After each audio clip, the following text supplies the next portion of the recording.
Bayangkan, seorang ahli ibadah yang dikenal paling suci di zamannya, tiba-tiba dituduh berzina, bahkan bayinya dijadikan bukti. Suara massa bergemuruh. Runtuhkan tempat ibadahnya! Dia munafik! Dia penipu! Padahal, lelaki itu hampir tidak pernah meninggalkan ibadahnya, bahkan untuk sekadar berbicara dengan manusia. Lalu, bagaimana seorang wali Allah bisa jatuh dalam fitnah sehina itu? Inilah kisah nyata yang diriwayatkan dalam hadis Sahih Bukhari tentang seorang ahli ibadah bernama Juraij yang justru diuji bukan dengan harta, bukan dengan perang, tapi dengan fitnah paling menghancurkan kehormatan manusia. Dan semua itu berawal dari satu pilihan kecil yang ternyata mengubah segalanya. Di sebuah tempat sunyi, berdirilah menara ibadah milik Juraij. Setiap hari ia tenggelam dalam salat dan zikir. Suatu hari, ibunya datang. Juraij, wahai anakku. Ia panggil sang ibu dengan lembut. Di dalam menara Juraij sedang salat. Ia berbisik dalam hati. Ya Allah, ibuku atau salatku. Ia memilih melanjutkan salat. Ibunya pulang, kecewa. Hari berikutnya, sang ibu datang lagi. Juraij, jawablah panggilan ibumu ini. Juraij kembali bimbang. Ya Allah, ibuku atau salatku. Ia tetap memilih salat. Hari ketiga, ibunya datang dengan hati hancur.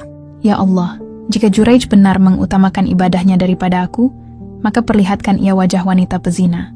Kemudian, doa itu menembus langit. Tak lama, seorang wanita terkenal berkata kepada masyarakat, Aku akan menjatuhkan ahli ibadah itu. ia mendatangi menara Juraij, lalu menggodanya. Juraij, keluarlah, temani aku.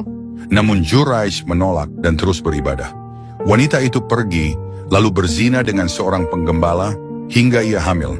Saat bayi lahir, ia berteriak di tengah masyarakat. Anak ini, anak Juraij. Massa murka, mereka menyeret Juraij keluar. Kau berzina! Kau menipu kami! Tanpa memberi kesempatan, mereka merobohkan tempat ibadahnya. Juraij berkata tenang. Di mana bayi itu?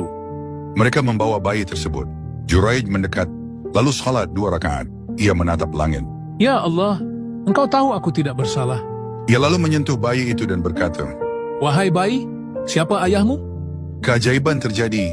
Bayi itu menjawab dengan jelas. Ayahku adalah penggembala. Massa membeku, mereka menangis ketakutan.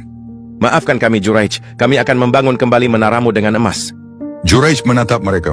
Tidak, bangunlah kembali dari tanah seperti semula. Kisah Juraij mengajarkan satu hal menggetarkan. Kesalehan tidak membuat seseorang bebas dari ujian. Bahkan terkadang, justru menjadi alasan Allah mengangkat derajatnya. Dan pelajaran paling dalam dari kisah ini adalah, bahkan ibadah yang paling tinggi, tidak boleh membuat kita melupakan bakti kepada orang tua.